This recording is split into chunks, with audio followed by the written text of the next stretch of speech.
Hello বন্ধুরা, দেখো সকালের কাজকর্ম সেরে এবার দুপুরে রান্না করতে চলে এসেছি। তো এই গাজর কাটছি, বিনস কাটছি। অবশ্যই তোমরা বুঝতে পারছো যে গাজর বিনস কাটছি মানে আজকে কী রান্না হচ্ছে। তো তোমরা দেখতে থাকো আমি কী রান্না করছি। তো কড়াইতে তেল দিলাম, দিয়ে তেলটা একটু গরম হয়ে যায়। তেলটা গরম হয়ে যাওয়ার পরে কেটে রাখা গাজর বিনসগুলো, এবার গাজরগুলো আমি ভেজে নিচ্ছি। গাজরগুলো ভেজে নেওয়ার পরে এই ভাজা হয়ে গেছে, গাজরগুলো তুলে নিলাম। এরপরে বিনসগুলো দিয়ে দিলাম তেলের পরে। তো আমার ক্যামেরাম্যান কে জানো তো? আমার মেয়ে সকল ভিডিও ক্যামেরা ওই ধরে দেয়, যার জন্য আমি ভিডিওগুলো করতে পারি।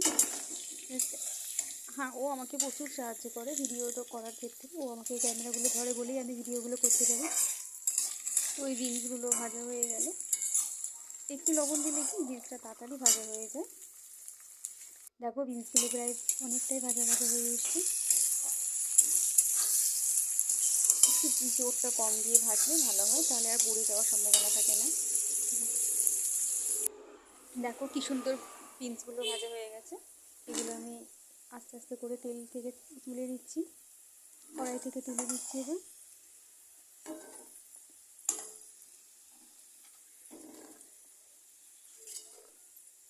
কড়াই থেকে তুলে নেওয়ার পরে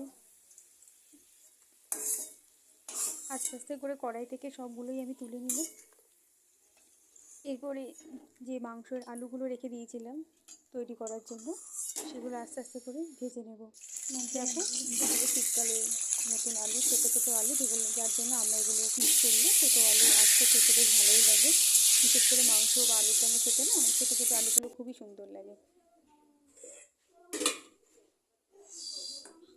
এরপর মাংসটাকেও দেখো প্রায় 2 ঘন্টা ধরে মাংসটা আমি পুরো ম্যারিনেট করে রেখে দিয়েছি, যাতে মাংসটা বেশ খুব সুন্দর টেস্ট হয় খেতে। যদি ম্যারিনেট করে তোমরাও রাখো, তোমরাও বাড়িতে এগুলো করতে পারো। এই দেখো আমার এই পেস্ট তৈরি করা হয়ে গেছে, মাংসের পেস্টটা।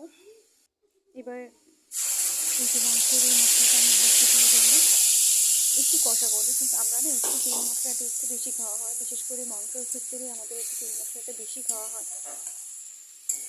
অ্যাকচুয়ালি এতটা তেল মশলা খাওয়া হয়তো উচিত না, কিন্তু আমাদের তেল মশলাটা না হলে আবার যেন ঠিক ভালো লাগে না। দেখো মশলাটা প্রায় অনেকটাই বেশ ভাজা ভাজা হয়ে এসছে। এইবারে দেখো সুন্দরভাবে নাড়লে এতে বেশ সুন্দর একটা গন্ধ আসে।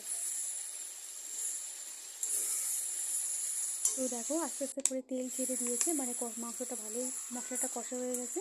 এবার ম্যারিনেট করা মাংসগুলো দিয়ে আমি নাড়তে লাগলাম, সুন্দরভাবে মাংসটা কষতে লাগলাম।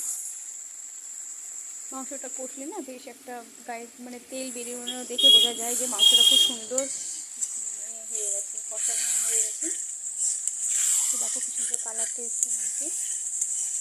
তোমরা আজকে কী রান্না করছো আমাকে অবশ্যই কমেন্ট করো।